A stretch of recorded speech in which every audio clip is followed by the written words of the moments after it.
चैत्र महिन्याचा पहिला सण गुढीपाडवा. पाडवा म्हटलं की गोडाधोडाचे पदार्थ तर व्हायलाच हवे.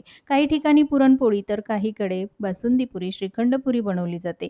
असे हे पदार्थ बनवत असताना आत्ताची परिस्थिती बघता पहिला आपल्या डोक्यात विचार येतो तो म्हणजे गॅस सिलेंडर. आणि गॅस सिलेंडर जरी असेल तर तो तेवढ्या दिवसापर्यंत पुरेल का? मग नकोच हे पदार्थ बनवायला. आता असं काहीही न करता आज आपण जराही गॅसचा वापर न करता सुमधुर अशी बासुंदी आणि पुरी बनवणार आहोत. पुरी बघाल तर थंड झाल्यावर सुद्धा अशी टम्म फुललेली राहते. मग चला बनवूया आजची रेसिपी. जरी गॅस सिलेंडरचा तुटवडा असेल, पण काही इलेक्ट्रिक वस्तू आपल्याकडे असतात आणि त्याचाच वापर करून आपण रोजचं जेवण बनवू शकतो. हा काही प्रॉडक्ट रिव्ह्यू नाही किंवा प्रमोशनसुद्धा नाही. अगदी हौसेने मी ही 2 वर्षापूर्वी वस्तू घेतलेली आणि ती मी नेहमीच वापरते. म्हटले आज तुमच्याबरोबर शेअर करूया. यासोबत स्टीमर, इडलीची 2 भांडी आणि त्यासोबतच अंडी बॉईल करण्यासाठी येतं. याचाच वापर करून आज आपण मस्त घट्टसर अशी बासुंदी बनवणार आहोत. बासुंदी बनवण्यासाठी इथे मी A2 मिल्क म्हणजेच फुल फॅट मिल्क घेतलेलं आहे 1 लिटर. बासुंदी किंवा रबडी बनवताना शक्यतो म्हशीच्या दुधाचा किंवा फुल फॅट मिल्कचाच वापर करावा, कारण ते घट्टसर असतं, आटवण्यासाठी जास्त वेळ लागत नाही. पण जर गाईचं दूध वापरलं तर दूध आटवण्यासाठी जास्त वेळ लागेल आणि साहजिकच गॅसचा सुद्धा जास्त वापर करावा लागेल.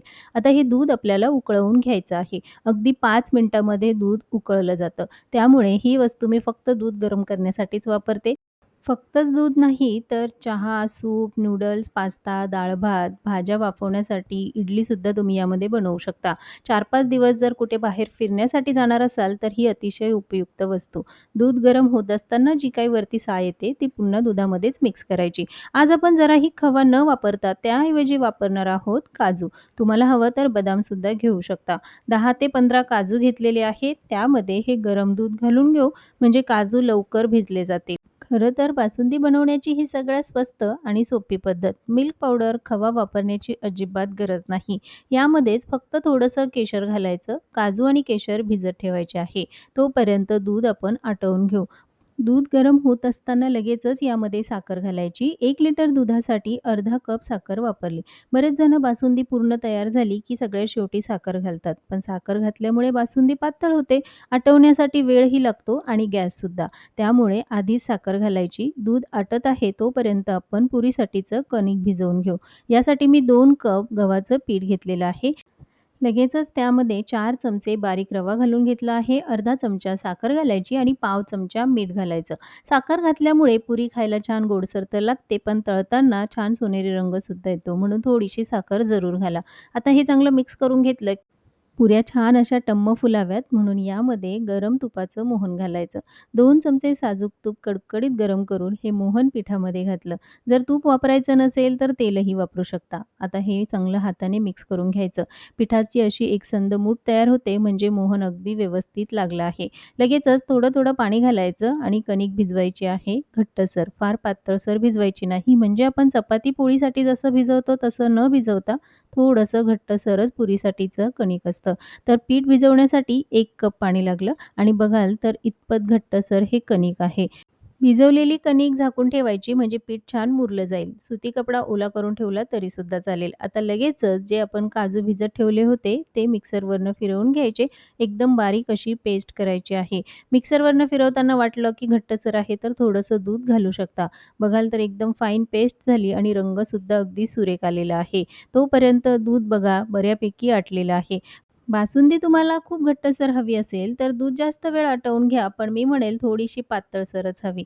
दूध बऱ्यापैकी आटलेलं आहे. लगेचच त्यामध्ये ही काजूची पेस्ट घालायची आणि एकदा चांगलं मिक्स करून घेतलं, की पुन्हा 5 मिनिटं हे चांगलं आपण उकळवून घेऊया.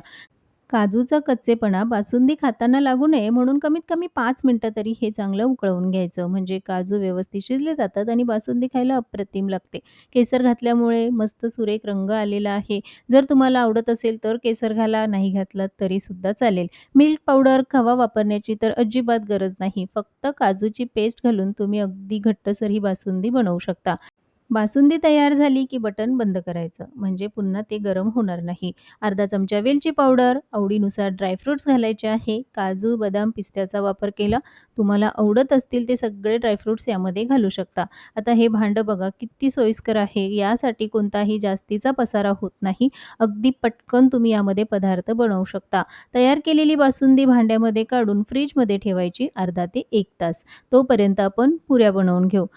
पुरीचं कणिक भिजत ठेवलं, की ते थोडंसं घट्टसर होतं कारण आपण यामध्ये रवा वापरलेला आहे आणि रवा फुलतो त्यामुळे पीठ घट्टसर होतं. पुन्हा एकदा 5 मिनिटं हे चांगलं मळून घ्यायचं म्हणजे छान असं मऊसूत होतं. लगेचच याच्या लाट्या बनवून घ्यायच्या. पुऱ्या किती मोठ्या किंवा लहान हव्या त्यानुसार लाट्या बनवायच्या, पण एकसोबत सगळ्या लाट्या बनवून ठेवा. त्यामुळे पुऱ्या पटकन लाटल्या जातात, काम सोपं होतं आणि वेळही वाचतो. तर या सगळ्या लाट्या बनवून घेतल्यात, त्यात सगळ्यात शेवटी 1 चमचा तेल घालायचं आणि व्यवस्थित या लाट्यांना लावून घ्यायचं. म्हणजे पीठ कोरडं होत नाही. पुऱ्या लाटण्यासाठी मी कोरडं पीठ वापरणार नाही, त्यामुळे थोडंसं तेल लावून घेतलं आणि लगेचच या लाट्या झाकून ठेवायच्या म्हणजे त्या कोरड्या होणार नाहीत.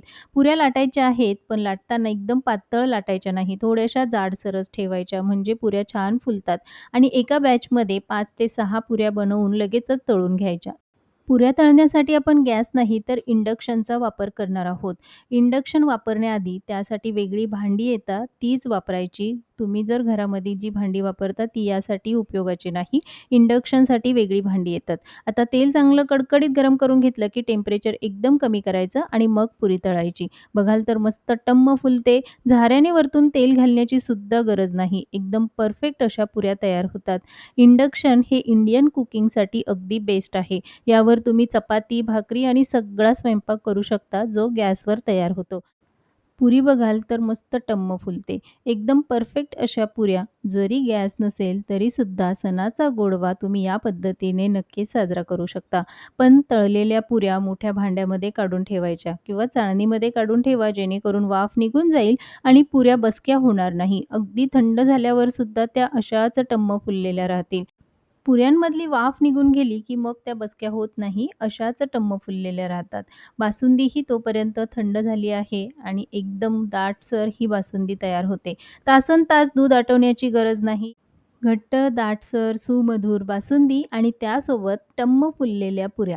कधीतरी हौस म्हणून घेतलेल्या या इलेक्ट्रिक वस्तू अशा उपयोगात येतील असं मला वाटलं नव्हतं. कारण गॅस सिलेंडरचा तुटवडा असल्यामुळे बऱ्याच जणांना रोजचं जेवण बनवताना सुद्धा विचार करावा लागतो. तुमच्याकडेही यापैकी एखादी वस्तू असेल किंवा नसेल तर जरूर घ्या. गॅसचा वापर न करता बनवलेले हे दोन्ही पदार्थ तुम्हाला कसे वाटले कमेंट्समध्ये जरूर सांगा. पुन्हा भेटूया एका नवीन रेसिपीसोबत.